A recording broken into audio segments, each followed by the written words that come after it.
Hello, BookTube. Hello, friends. Welcome to Lizzie Faye Loves Books. I'm Elizabeth, and I'm here today with another Newbery video. And if you can't tell, this is going to be the video where I talk about the 10 Newbery winners of the 1950s. I decided I would dress the part today because this is just a little something I keep in my closet for emergency costume needs. A couple of things I'm wearing are vintage. This is a vintage headscarf from my mother's collection, and I'm wearing my saddle Oxfords that I've had since high school when I did a 50s dance in our high school pageant in the 10th grade, which was 1980. So I will show you that in a second. I will flip the camera around and I'll let you see my skirt and all of that. And then let's get to the books. So let me pan down and I will show you the full outfit, including my poodle skirt and my shoes. And now let's go and take a look. Well, that was not a very good view of the skirt. So let me try one more time. I'm going to go down here and show you the poodle one more time. This was just an applique that I found several years ago, and then I rummaged some thrift stores and found a semi-circular skirt. It's not a true circle, but it works in a pinch when I was trying to put together a costume that I could just have for whenever I needed some sort of costume. Okay, let's get to the books now. Okay, let's get started now. As I usually do for one of these Newbery videos, I have put all of the winners of the decade that I'm talking about on the shelf behind me. I start with the earliest, so this is the Newbery winner of 1950, and this is the Newbery winner of 1959, and I have a combination up here of books I own and books I've checked out from the library. I do own a few of these, and then I checked out the ones that I didn't own, and I've got them all here to represent this decade for you. I have only a couple of honor books to show you. I am beginning to think that I will probably at some point make it a goal to read all of the honor books. I haven't really set out to do that in its entirety at this time because I really am focusing on the winners, but at some point I might take it a decade at a time and do the honor books, but for now I'll just show you the ones that have come across my path, and I'll try to remember to do that as I talk about that year, and if I don't, I'll just do all that at the end. So the first one, the Newbery winner of 1950, was of course published in 1949. It is The Door in the Wall by Marguerite Angeli. This is set in 14th century England. It is about a young boy whose father is I guess a knight or a lord, and he is off in service of the king, and then his mother must go and leave to be of service to the queen. She's a lady in waiting, and it is during the time of the plague. I guess there was a plague at that in that century, and he is not struck down with the plague that everyone is dying of, I don't think, but he is struck with some sort of a strange malady that affects his legs, and he can't walk. So he is left home alone for a while. He did have some servants, which through a series of events, they just sort of abandoned him, and so he is fending for himself for a day or two, and then a monk finds him and takes him under his wing and helps him. They eventually do travel to where he was supposed to go when his parents had to leave. They don't know that he's not there yet because they don't know that he is ill, but anyway, through a series of events, he does get stronger and discovers how he can work and strengthen himself. And it is just a very good book of, I guess, setting goals and just working to achieve against all odds. The title, The Door in the Wall, is both literal and figurative. There is a literal wall with a door that he must find in order to complete a quest that he is called upon to do, or he volunteers to do at a pivotal point in the story. But it is also very figurative in that he has these walls in his life that seem insurmountable, and he is reminded by the monk who is taking care of him that he must look for the doors through the wall and overcome the obstacles. So I did very much enjoy the book. It is not very long. I just read this in August, and I thought it was really good. If you like this time frame, this 14th century time frame, medieval times, then you might enjoy it. Or even if you don't enjoy that time frame, I thought that it still had a lot of good lessons in it. The Newbery winner from 1951, I have some mixed feelings about. This is called Amos Fortune, Free Man by Elizabeth Yates, and I understand that this is a biography of Amos Fortune, who was born into slavery. Actually, no, he was born a free man in Africa. He was the son of an African king.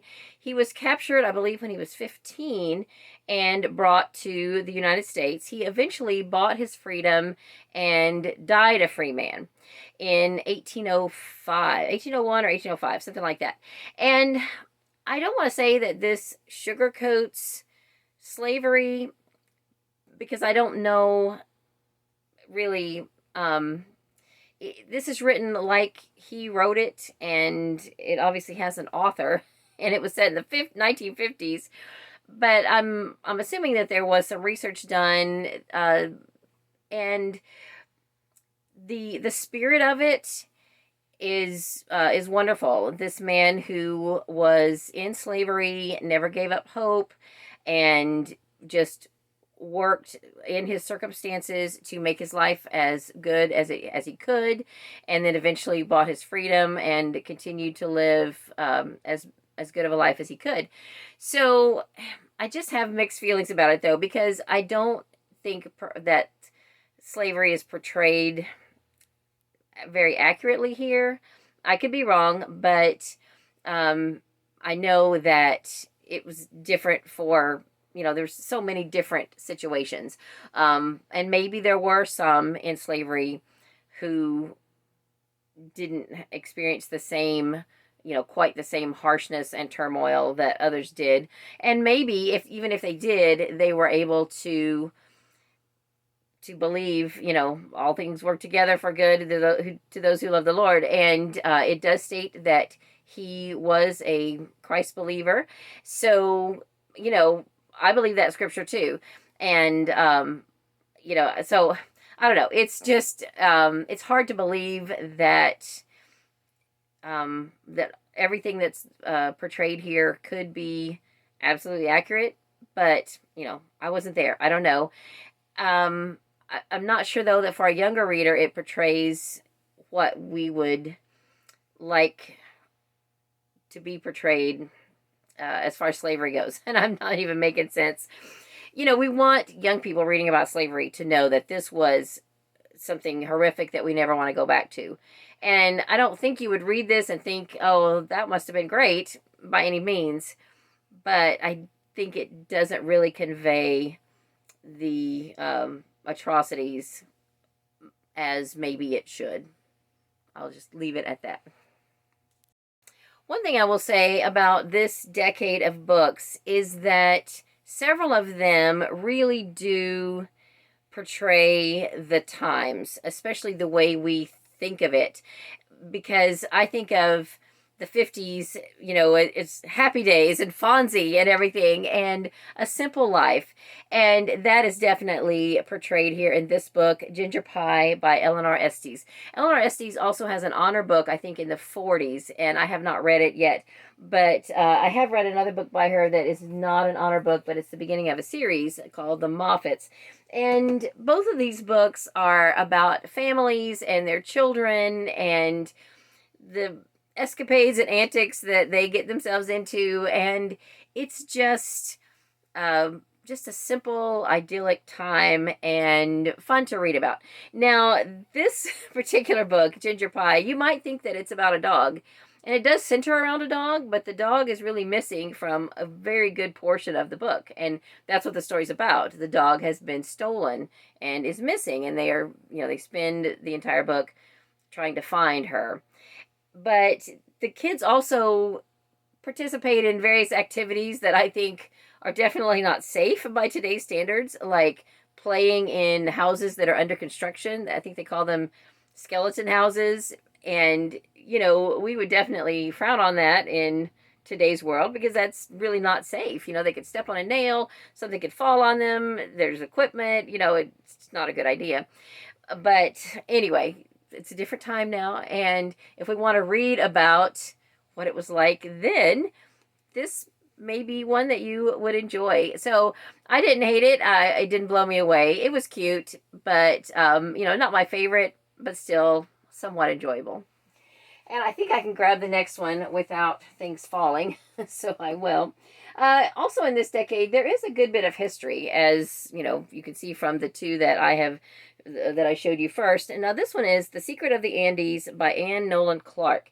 And this is about a boy in South America, and, well, from the Andes, yes. And he lives alone with a man who is his guardian. And there you go. I should have paused it. Hold on one second. Okay, let's get back to the books. Boy, we live and learn, don't we?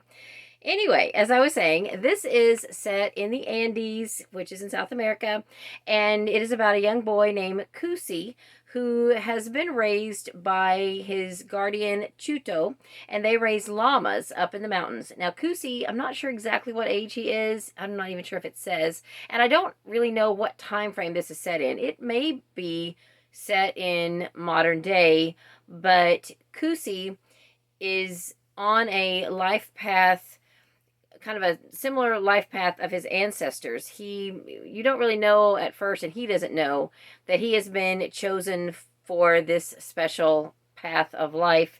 And he's never seen other people. He's never talked to other people, only Chuto. And so he is sent on a mission or a pilgrimage of sorts to deliver some llamas, which is an annual trek that Chuto usually does. And now Cusi has reached an age that he is old enough to do this.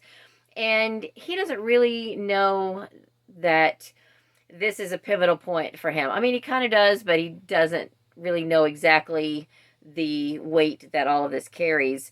That it is at this point, at this juncture in his life, when he is deciding if he is going to come back and continue this life path that he has been set on, or if he is going to to go away from there and choose to not follow that path, but take a more modern day path. So that's kind of the gist of the book, and I enjoyed it. It was very slow paced, and it took me a while to get through, even though it's very short. There just wasn't a lot of exciting things happening, and it's very reflective. You are in Cusi's head a lot of the time, and it's his thought processes and things like that. But still, worth a read. Now, interestingly enough, this is the winner from 1953. Yes. Yeah.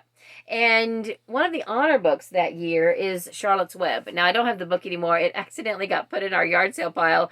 And before I could take it out, someone wanted to buy it. But I've got this VHS copy of the movie just so I wouldn't forget to talk about it. But Charlotte's Web was an honor book of that year. And interestingly, I think it has had more longevity. Maybe it's because of the nature of the book. I don't know. Maybe it's because they may have made movies about it, based on it. I'm not sure. But I think definitely the masses would recognize the name Charlotte's Web and probably wouldn't recognize Secret of the Andes by Nolan Clark. Now, would you know who wrote Charlotte's Web? A lot of people wouldn't know who wrote it, E.B. White, but still definitely a more recognizable story, and it's just interesting, Okay, so I'm going to pause this, and I'm going to switch these out and not risk having to start all over with the falling again. They may still fall. The paperbacks, they just don't stand on their own like the hardcovers do. All right, this is a book that I got a few years ago, several years ago, after my mom died, and we were down cleaning out the house, and we had a renter who worked at our school. And he was able to bring home some books that were weeded out of the library and hated to throw them away. I think he was the custodian, and a lot of books were getting thrown out, and so he brought them home, and we happened to be there picking up some more stuff, and he said, hey, do you want any of these books? And so this is And Now Miguel by Joseph Krumgold. You may recognize that name from my last Newbery video because he also wrote Onion John, which was published in 1959 and was the Newbery winner of 1960. So this is about a young boy in Mexico, and his family raises sheep. And it's been quite a few years since I read this, but I did really enjoy it. Now, it doesn't get a lot of love, I think, from Newbery readers. I'm not sure why. I haven't read any recent reviews, but back when I first started reading Newbery Winners, and I think I shared this in one of the earlier Newbery videos I did, there was a Newbery list from a library, I think in Indiana, and it used to be online, and now they've taken it down, which is sad because I loved referring to this list. But they had a committee there who read all of the Newbery winners and ranked them in their opinion from best to worst. And this was one of the lower ones. Not like the bottom 10 or anything, but it definitely wasn't in the top 50. Now, if you're interested, I can remember that the #1 book was The Giver, and so far of all I've read, that's my favorite too. So I think they were right on with that one. But this one didn't get a lot of love with that committee, but I enjoyed it. There was one very frightening moment where they were piling up they were loading up the, after they'd done the shearing. What is that you call after the fleece? They were stacking up these fleeces, and somehow Miguel fell into something. And I mean, it was dangerous. He couldn't get out, and they didn't realize. I think he fell down in the fleeces, and they didn't realize for a long time that he was missing. I mean, he could have died, and could have suffocated. And I just remember reading this thinking, oh my goodness, that's terrifying.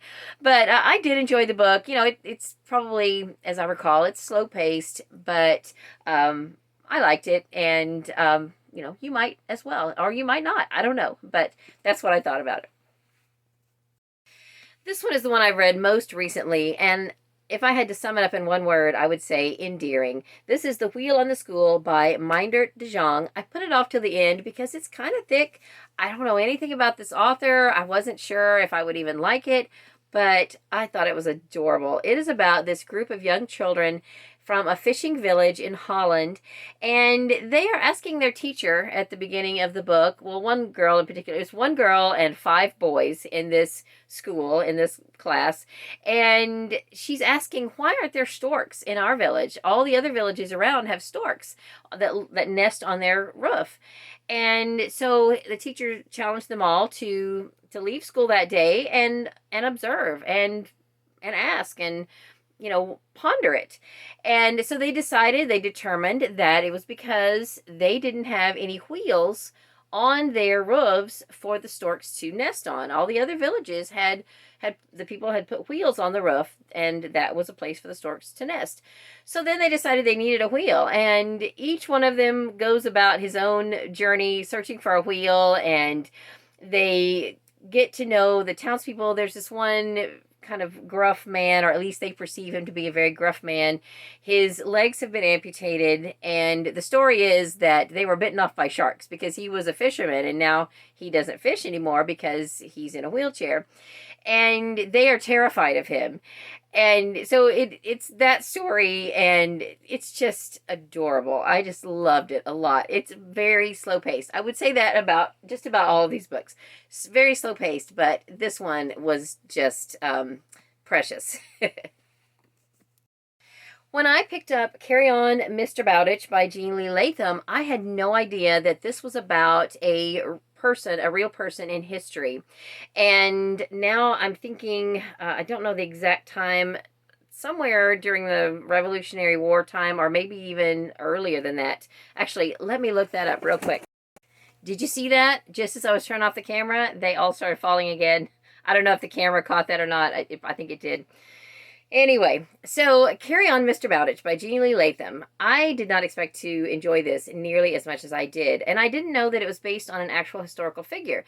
Nathaniel, or Nat Bowditch, was a young boy, maybe 12, I think, when this book starts. It is during the Revolutionary War, I think 1775 to be exact, and he is almost to the age where he is hoping to go to school, but his family has no money. And so he is apprenticed to a storekeeper. And he always has had a head for figures and for numbers, and he's actually a mathematical genius. And in real life, he did invent, I think, the sextant, and or maybe not that, maybe that existed, but he invented different ways of using it and of getting readings, of determining where you are when you're on a ship, and wrote a book which I think today is still being used to help sailors. So he was just he had an incredible mind, and but he never thought that he was smart because he was never able to go to school. He never went to formal school, but yet he studied on his own. He learned languages. He could read Latin, and it was just amazing, his life. And it was written in such a way that it's very heartfelt and compelling. It's not just dry historical facts and figures about this man's life. It's very compelling. Very much enjoyed it. I think Ariane from BookZealots mentioned that her son really enjoyed this whenever he read it, and I said, well, he probably identified with him because he's a math genius. If you guys have never seen BookZealots, it's a mother and son, and Prometheus is I don't know. I mean, he's so smart. You can just tell by how by what he the things he talks about, and I know that mathematics has to be one of his top subjects. So yeah, I can definitely see him enjoying this book. But you don't have to be a math genius to enjoy the book. I could barely do math in my head, as you guys know, when I'm like trying to think up, 4 plus 8, but not 4 plus 8. I know that's 12, but other things that ought to be just as simple. Anyway, I very much enjoyed it, and I would recommend it. All right, the next one is the Newbery winner from 1957. And I listened to this on audio last year, and it sort of went in one ear and out the other. So when I checked it out from the library a couple of days ago, I sat down and I read the first couple of chapters, and I was like, oh yeah, that's what it's about. And then I went and skipped on over to the last couple of chapters, and I was like, yeah, that's right. That's what this is about. So it's about a young girl. It's centered around her, and she does have a brother and her parents, and her father has is suffering some after effects of being a soldier. Now, I would assume that this would probably be the Korean War that he served in, because this is set, I believe this is set in the, I believe it's contemporary for its time, which would be 1956 when this was published. I don't know that for a fact. I'm just guessing. But he is, I think this is back before they ever called it PTSD, but we all know that that's the name for it now. And they were just needing a change. The mother wanted to get the family out and get them out in some open country air. So they decide to move to her grandmother's home, which I believe no one lives there now. And it's in a small town. And I'm not even sure what state. If it's someplace like Vermont or something, that makes sense, but I'm not actually sure. But there are maple trees there, and it is a place where syrup is made. So that's kind of the underlying theme of the book, is the syrup making and coming from a more of a city environment to adjusting to a small town and a more of a rural life. They do meet a neighbor man who is just a phenomenal syrup maker, and he teaches them a lot. So altogether, the themes of the book are about healing and hope. It's also about helping people in need, and I thought it was really good. All right, moving on. The Newbery winner of 1958 is Rifles for Weighty by Harold Keith. And this is set in the Civil War. Now, our young protagonist is fighting for the Union, But the good thing about this book is that I think overall it shows you that there are good people and bad people on both sides of the war. And he is sent to be a spy for for the Union, and so he makes a lot of friends, and he learns a lot from the people that he is supposed to be spying on. And I thought it was just a very well written. It shows the conflict that you can find yourself being stuck in the middle of that. Now, the name Weighty is not referring to our main character. His name is Jeff Bussey, actually Jefferson Davis Bussey. So when he is spying in the South, he's able to tell them his real name because, you know, of course, he must be a Southern boy with a name like that. But the character of Watie, that's the last name of a person who, he's like a commander of a group of rebels, maybe Cherokee. I'm trying to remember some of the details. I can't even remember his first name, but that is the band that Jeff finds himself in when he is spying and trying to find out information. And we discover that, you know, not everyone on the Union side is a good person, and some people are just out for themselves. And I just thought it was very well done. This I'm glad that I found it on audio though, because it's kind of a thick book and it's very dense. I have this old paperback copy, and I'm really glad that I was able to listen to this on audio. If you hear something below me, it's because Louie, our dog, is down here, and there's a plastic bag with books in it waiting for a book haul, and he was rattling the plastic bag. Anyway, I did enjoy it, and I think you can find this on Scribd, maybe even Hoopla, if you want to listen to it. And you know, I thought it was good. I really do enjoy books about the Civil War, and it's too bad that I hadn't read this before I did my video about books from the Civil War and comparing Civil War fiction, and I would have definitely included it if I had read it at that point. Before I get to the last one, I am currently right now listening to an audiobook of an honor book from 1958. It was an honor book in 1958, and it's called Gone Away Lake by Elizabeth Enright. I wish that I had thought to order a copy from the library or even to finish it before I was ready to film this video, but I was getting ready for this video and I realized that I had checked it out on Overdrive and had neglected to listen to it. So I've started it now, and it is about a family who has gone to the country to visit some relatives and their experiences there. That's what I get from it so far, and it's called Gone Away Lake by Elizabeth Enright. So now, before I tell you about the winner from, and there is still a dog at my feet, he's making noise. Before I tell you about the winner from 1958, or 1959, I have another, a 1959 honor book on my shelves that I have not read. It's The Family Under the Bridge. It is by Natalie Savage Carlson, and this is set, I believe, in Paris. It is about this older man who is homeless, and he lives under a bridge, and just from the description on the back, he's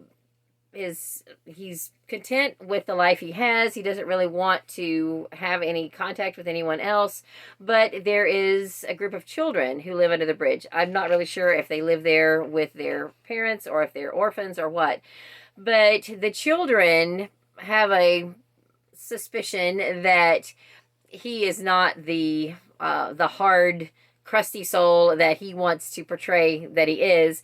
And I think throughout the book they are eventually going to sort of soften him up a little bit. So it sounds really cute, and I am looking forward to reading it one of these days, whenever I get around to reading all the other honor books, or before, since I own this one, but I have not read it at this point. All right, so you may have heard of this one. This is the winner from 1959, The Witch of Blackbird Pond by Elizabeth George Spear. Now, Elizabeth George Spear, I believe, has had one or two other Newbery winning books. I may have talked about them in the past, or I may be talking about them in the future. At this exact moment, I am drawing a blank on exactly which ones were hers, but anyway, I know I've read some other books by her. Now, this book, I think, has continued to have a following or popularity because it has to do with witch trials. And I don't necessarily seek out books with witch in the title or witch trials or anything, but I had read this several years ago when I first set a goal to read all the Newbery Winners, and I couldn't remember a lot of details, and so I just recently went back and listened to it on audio, and I did really enjoy it. It is set in the 1600s, and it's about a girl who is orphaned, and she has been living her life in Barbados. So she decides to get on a ship after her grandfather has died. She gets on a ship and sails for the colonies so that she can live with her aunt and uncle and their family. Well, she gets a big culture shock when she's there, and through just her own ignorance and through just continuing to live her life by the values that she has grown up with, she eventually is accused possibly of being a witch. So it goes from there. I thought it was a very good story. It's very compelling, and I won't tell you how it ends or anything like that. You'll just have to read it for yourself if you haven't already. So that is it. Those are the 10 Newbery winners of the 1950s. And if you've read any of these and want to chat about them in the comments, I would love that. If any of them sound interesting to you and you would like to pick them up, I hope you will, and then we'll chat about it at a later date. So that is all for this video. I thank you so much for watching. I hope you're having a great day. Read a good book, and God bless you.